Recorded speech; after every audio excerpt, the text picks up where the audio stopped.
Hello viewers, কেমন আছেন আপনারা? আশা করি ভালো আছেন।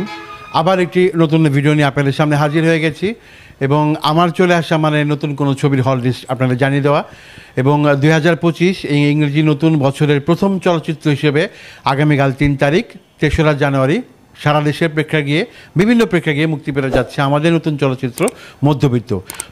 তো সেই ছবির হল লিস্ট আপনাদের জানিয়ে দিব এবং ভিডিওর শুরুতেই আপনাদের সবাইকে, যারা আমাদের আজকের বিনোদনী ইউটিউব চ্যানেল এবং ফেসবুক পেজের অডিয়েন্স আছেন, সবাইকে নতুন ইংরেজি বছরের অনেক অনেক শুভেচ্ছা জানাচ্ছি। আশা করি সবাই ভালো আছেন। তো আগামীকাল একটি ছবি মুক্তি পাচ্ছে। আপনারা জানেন যে আমাদের দেশে সাধারণত প্রতি সপ্তাহে 2টি ছবি মুক্তি পায়, অনেক সময় 3টি ছবি মুক্তি পায়, কারণ নিয়ম কানুনের তো কোনো বালাই আমাদের দেশে সাধারণত নাই। আমরা সাধারণত নিয়ম কানুন মানি না, জোর যার মুলুক তার, এভাবেই চলছে দেশ। তো কিন্তু কালকে কিন্তু একটি ছবি মুক্তি পাচ্ছে এবং এই মধ্যবিত্ত, আপনারা জানেন যে গত আওয়ামী লীগ সরকারের আমলে ছবিটি অনেক দিন সেন্সরে পড়েছিল, শুধু নামের কারণে ছবিটি সেন্সর পায়নি। এখন তারা রাজনীতি করে সাধারণ মানুষের জন্য। এখন তারা যদি এই মধ্যবিত্ত নামে তাদের অ্যালার্জি হয় তাহলে কিছু বলার নাই। তবে এটা নিয়ে আমি এখন অভিযোগ করতে চাই না, কারণ সেই সরকারও এখন আর নাই, সেই সরকারের লোকজন এখন নাই। তো এটা নিয়ে অভিযোগ করার কিছু নাই। নতুন সরকারের আমলে, এই অন্তর্বর্তী সরকারের আমলে, নতুন সেন্সর বোর্ডের আমলে আমরা নতুন এই মধ্যবিত্ত ছবিটি সেন্সর পেয়েছে এবং আগামীকাল থেকে দেশের বিভিন্ন হলে চলবে। ছবির টিজার ট্রেলার অলরেডি আপনারা দেখে ফেলেছেন। ছবির ভিতরে কী কতটুকু কীরকম কী আছে না আছে আপনারা সবাই জানেন।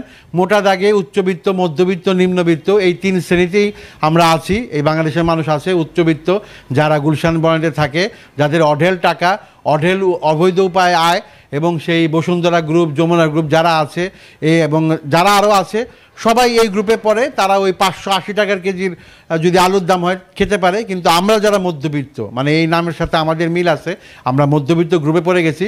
আমরা যদি 30 টাকার কেজির আলু যদি 80 টাকা হয়ে যায়, আমরা 1 পোয়া কিনতে পারি, পুরো 1 কেজি কিনতে পারি না। আবার ওই অর্থের অভাবে বাইরে কারো কাছে হাতও পাততে পারি না। তো আমাদের অবস্থা কি এবং সেই অবস্থা জানার জন্য আপনাদেরকে মধ্যবিত্ত ছবিটা দেখে নিতে হবে। আর আরেকটা শ্রেণী যারা আছে নিম্নবিত্ত, তারা হাত পাততে পারে এবং তারা বিভিন্ন অপকর্ম করে বেড়ায় বা বস্তিতে থাকে, তাদের সম্পর্কে আর নাই বললাম। তো এই 3 শ্রেণীর মধ্যে মধ্যবিত্ত, যাদের কিছুই করার নেই, মানে যারা কইতেও পারে না সইতেও পারে না, তাদের নিয়েই তানভীর হাসান তার প্রথম চলচ্চিত্র নির্মাণ করেছেন মধ্যবিত্ত।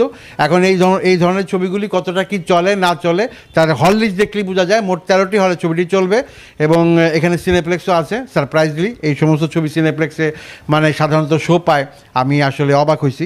তারপরেও কোনো ছবিকে আমি খাটো করে দেখি না, শো পেলে ভালো এবং দর্শক যদি হলে যায় তাহলে আরও ভালো, কারণ আমরা আশা করতে চাই, আমরা আশা নিয়ে থাকতে চাই, আমরা শুধু 2 ঈদ নিয়ে থাকতে চাই না।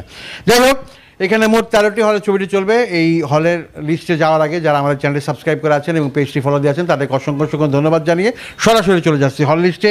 এক হলো star cineplex, Jamuna future park, না স্টার বসুন্ধরা সময় কমপ্লেক্স, দুঃখিত। এখানে 2টি শো আছে। আগামীকাল বিকাল 4:40 যে শো, সেই শোতে এই ছবির কলাকুশলীরা উপস্থিত থাকবে, অর্থাৎ নায়ক, নায়িকা, পরিচালক, প্রযোজক সবাই উপস্থিত থাকবে। যারা ওই সময় যাবেন তারা তাদের সাথে বসে ছবিটি উপভোগ করতে পারবেন। এরপরে ব্লকবাস্টার সিনেমাস, এই ছবিটা এখানে চলবে। তবে তাদের শিডিউলে আমি এই ছবিটার নাম দেখিনি, তাদের পেজে যে কিছুক্ষণ আগে শিডিউলটা দেওয়া হয়েছে সেই শিডিউলে এই ছবির নাম নেই।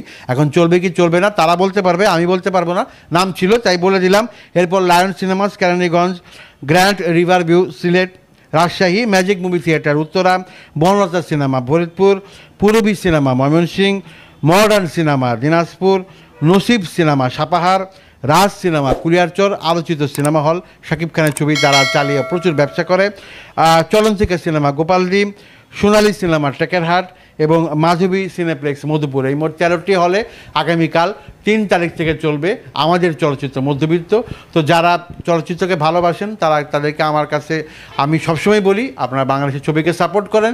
যদিও সাপোর্ট করার মতো আসলে ছবি আসে কিনা বা মুক্তি পায় কিনা সেটা ভিন্ন বিষয়, বাট দেশের ছবি যেরকম মানের হোক সবাই সাপোর্ট করবেন, সবাই বাংলাদেশের চলচ্চিত্রের পাশে থাকবেন এবং আর কোনো হল লিস্ট যেহেতু দিতে হবে না, তো আগামী সপ্তাহে যদি কোনো নতুন ছবি মুক্তি পায় সেই ছবির হল লিস্ট নিয়ে আমি যথারীতি চলে আসবো, যদি বেঁচে থাকি। কারণ আমার কলিগ এবং আমার বন্ধু যিনি অসুস্থ ছিল, যার কথা আমি গত একটা ভিডিওতে আপনাদের বলেছি, সে ইহকাল ছেড়ে পরলোকে চলে গেছে। আমিও যদি চলে যাই আর হল লিস্ট নিয়ে আসা হবে না।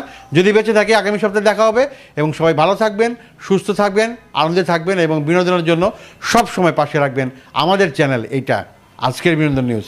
ধন্যবাদ সবাইকে।